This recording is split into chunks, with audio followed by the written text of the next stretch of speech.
আসসালামু আলাইকুম।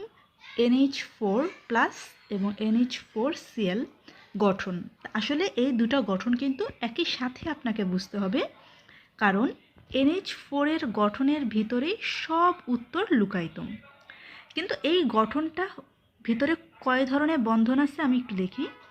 3 ধরনের বন্ধন আছে। এই অ্যামোনিয়াম ক্লোরাইডের ভিতরে আছে কয় ধরনের বন্ধন? 3 ধরনের বন্ধন। প্রথমে একটু নামগুলো দেখেন। এটা কিন্তু আয়ন, এই যে এখানে একটা প্লাস চিহ্ন আছে, তার মানে এটা হচ্ছে একটা আয়ন, অ্যামোনিয়াম আয়ন। আর এটা হচ্ছে অ্যামোনিয়াম ক্লোরাইড, একটা যৌগ।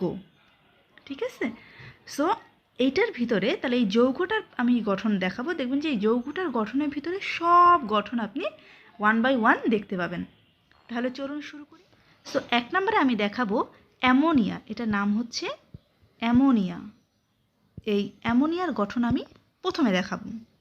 Nitrogen 7, 1s2, 2s2, 2p, x1, 2p, y1, 2p, z1, তাই তো? তাহলে একটু খেয়াল করুন, বিজোড় ইলেকট্রন সংখ্যা কয়টি? 3টি। আর এখানে জোড় আছে কয়টা? 2টা। বিজোড় ইলেকট্রন সংখ্যা আছে হচ্ছে 3টি, আর জোড় আছে কয়টা? 2টা। ওকে, সো নাইট্রোজেনের আমার বহিঃস্তরে টোটাল তাহলে কয়টা আছে? টোটাল আছে হচ্ছে বহিঃস্তরে 5টা ইলেকট্রন। সে প্রথমে অ্যামোনিয়াটা গঠন করবে। তাহলে অ্যামোনিয়া গঠন করলে হাইড্রোজেনের তো 1s1, তাহলে এটা তো অষ্টক পূরণ করে না। এটা তো অষ্টক পূরণ করে না। আমরা জানি হাইড্রোজেন সবসময় দ্বিতীয়, মানে 2টা বহিঃস্তরে 2টা ইলেকট্রন হইলেই সে সুস্থিত। তাহলে এটার গঠনের জন্য আমি কি দেখতেছি দেখেন, এইখানে আছে কয়টা? 5টা। তাহলে এর অষ্টক পূরণের জন্য আরও কয়টা লাগে? 3টা। আর এর অষ্টক পূরণের জন্য কয়টা লাগে? আর একটা, যেহেতু ও অষ্টক তো পূরণ করে না, দ্বিতীয়, মানে 2টা পূরণ করে। তাহলে অ্যামোনিয়া কি করতেছে দেখেন, একটা অ্যামোনিয়া মানে একটা নাইট্রোজেন 3টা হাইড্রোজেনের সাথে কি করলো? সমযোজী বন্ধন করলো। তাহলে 1 নম্বরে আমি এখানে কি পেয়ে গেলাম? সমযোজী বন্ধন। তার মানে এই অ্যামোনিয়া গঠনে কি হইল? সমযোজী বন্ধন গঠিত হইল। নাইট্রোজেনের 3টা বিজোড় ইলেকট্রন দিলাম, হাইড্রোজেনের প্রত্যেকের একটা করে এই। ঠিক আছে? তাহলে প্রত্যেকটা হাইড্রোজেনের বাইরে এখন কয়টা আছে? 2টা। আর নাইট্রোজেনের তো বাইরে কয়টা ছিল? 5টা। আর এখন 3টার সাথে হাইড্রোজেনের সাথে শেয়ার করে এখন হয়ে গেল কয়টা? টোটাল 8টা। তো এখন নাইট্রোজেনের তো এই 3টা বিজোড় ইলেকট্রন, তাই? নাইট্রোজেনের এই 3টা হচ্ছে বিজোড় ইলেকট্রন, তাই না? নাইট্রোজেনের এই 3টা হচ্ছে এই 3টা বিজোড় ইলেকট্রন, বিজোড় ইলেকট্রন। তা এখন নাইট্রোজেনের তো এই 2টা জোড় ইলেকট্রন চুপ করে বসে আছে, এইটুকে বলা হয় মুক্ত জোড় ইলেকট্রন। কেমন? তাহলে আমরা একটা বন্ধন পেয়ে গেলাম, সমযোজী বন্ধন। আর একটা কি দেখলাম? নাইট্রোজেনের একটা মুক্ত জোড় ইলেকট্রন আছে। ওকে, লেটস। তাহলে আমাদের সেকেন্ড পার্টে আমি একটু দেখাচ্ছি। তাহলে এইটা হচ্ছে অ্যামোনিয়ার গঠন, এটা সমযোজী বন্ধন গঠিত হয়েছে। এখন এখানে এটা হচ্ছে আমাদের কি? আয়ন, একটা ধনাত্মক আয়ন, ক্যাটায়ন, তাই না? Ammonium ion. তাহলে হাইড্রোজেন আয়ন কিভাবে হয়? হাইড্রোজেনের আছেই তো একটা। তাহলে এই একটা, যখন একটা ইলেকট্রন যখন সে ত্যাগ করে ফেলে, হাইড্রোজেন যখন আমার একটা ইলেকট্রন ছেড়ে দেয়, হাইড্রোজেন যখন একটা ইলেকট্রন, তার একটা ইলেকট্রনই আছে, সেইটাও সে ছেড়ে দিল, সে কি হয়ে যায়? হাইড্রোজেন আয়ন হয়ে যায়, তাই না? হাইড্রোজেন এই ক্যাটায়নটা হয়ে যায়। এই হাইড্রোজেন ক্যাটায়নে কিন্তু আর কোনো ইলেকট্রন নাই। এটাকে বলা হয় প্রোটন। এজন্যই কিন্তু এটাকে কি বলা হয়? প্রোটন বলা হয়, কারণ এর আছে একটা, পারমাণবিক সংখ্যা হচ্ছে 1। তার মানে একটা প্রোটন, একটা ইলেকট্রন, সে একটা ইলেকট্রন ছেড়ে দিছে, তাহলে কি রইল? একটা প্রোটন। এই জন্য H+কে বলা হয় প্রোটন। ক্লিয়ার? তাহলে এই H+, তার তো কোনো ইলেকট্রন নাই। তা এখন কি করলো?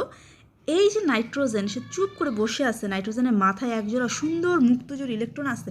এই মুক্তজোড় ইলেকট্রনটা সে কি করলো? এই H+ প্রোটনকে দিয়ে দিল। ঠিক আছে? H+ প্রোটনকে দিয়ে সে এই যে একটা বন্ধন গঠন করলো, এইটাই হচ্ছে অ্যামোনিয়াম। এই যে যেন প্লাসটা দেওয়া হয়, অ্যামোনিয়াম আয়ন। এবং এটা একটা ধনাত্মক আয়ন, এটা এবং এই বন্ধনটাকে বলা হয় হচ্ছে সন্নিবেশ বন্ধন। ওকে, তাহলে আমরা এখন কি পেয়ে গেলাম? আমাদের নাম্বার 2 পেয়ে গেলাম হচ্ছে সন্নিবেশ বন্ধন। সন্নিবেশ বন্ধনে মজার ব্যাপার হলো নাইট্রোজেন হচ্ছে দাতা এবং এই H প্লাসটা হচ্ছে গ্রহিতা, মানে যে গ্রহণ করে। যে এইখানে আমাদের 3য় নাম্বার ধাপ হচ্ছে গিয়ে আমাদের এখানে এই যে ক্লোরিনটা, এটা কে নেবে? এটা তো নেওয়ার জন্য থেকে আকাশে বাতাসে ঘুরে বেড়াবে না, এটা তো নেওয়ার জন্য কেউ থাকবে। সো আমরা দেখি ক্লোরিন, তাই না? এখানে অ্যামোনিয়াম ক্লোরাইড, অ্যামোনিয়াম ক্লোরাইডের ক্লোরিন হচ্ছে 17, 1s2 2s2 2p6 3s2 3p5। তাহলে এই শেষ কক্ষপথে আছে কতটি? 7টি। আর জাস্ট একটা হইলেই কিন্তু সে অষ্টক পূরণ করে। এই যে হাইড্রোজেন ইলেকট্রনটা ছেড়ে দিল, এই ইলেকট্রন গ্রহণ করে কে? ক্লোরিন। তো ক্লোরিন যখন ইলেকট্রন গ্রহণ করে, ক্লোরিন যখন একটা ইলেকট্রন গ্রহণ করে, সে হয়ে যায় কিন্তু ক্লোরাইড আয়ন। ক্লোরাইড আয়ন একটা নেগেটিভ আয়ন হয়ে যায়, ঋণাত্মক আয়ন হয়ে যায়। তো এখন খেয়াল করে দেখেন, এইখানে তো চুপচাপ বসে আছে কি? Ammonium ion. আর এই অ্যামোনিয়াম আয়ন প্লাস এই ক্লোরাইড আয়ন, এই অ্যামোনিয়াম আয়নের এই হাইড্রোজেনকে একটা ইলেকট্রন ছেড়ে দিছে, আর ক্লোরিন একটা ইলেকট্রন গ্রহণ করছে। ঠিক আছে, তাহলে এইটা হচ্ছে আমাদের কি বন্ধন? আয়নিক বন্ধন। কেমন? এই যৌগটাতে, এই অ্যামোনিয়াম ক্লোরাইডের ভিতরে গঠনে কিন্তু 3টা বন্ধন আছে। প্রথমে অ্যামোনিয়া গঠনে হচ্ছে গিয়ে সমযোজী বন্ধন, তারপর অ্যামোনিয়াম আয়নের জন্য হচ্ছে গিয়ে সন্নিবেশ বন্ধন, আর এই সন্নিবেশ বন্ধন থেকে চলে আসলে হচ্ছে আয়নিক বন্ধন। তাহলে সমযোজী বন্ধনে কি হয়? ইলেকট্রন শেয়ার হয়। আর সন্নিবেশ বন্ধনেও ইলেকট্রন শেয়ার হয়, কিন্তু এটা কি? এখানে ইলেকট্রন 2জন শেয়ার করে, সমযোজীতে 2জন শেয়ার করে, আর সন্নিবেশে 1জন শেয়ার করে, 1জন মানে পুরোই হচ্ছে সে গ্রহণ করে। ঠিক আছে, আর আয়নিকে কি হয়? 1জন ইলেকট্রন ছাড়ে আর 1জন ইলেকট্রন গ্রহণ করে এখানে। ঠিক আছে, ওকে, এখানে শেয়ার হয় না, কিন্তু এখানে 1জন ত্যাগ করে, 1জন গ্রহণ করে।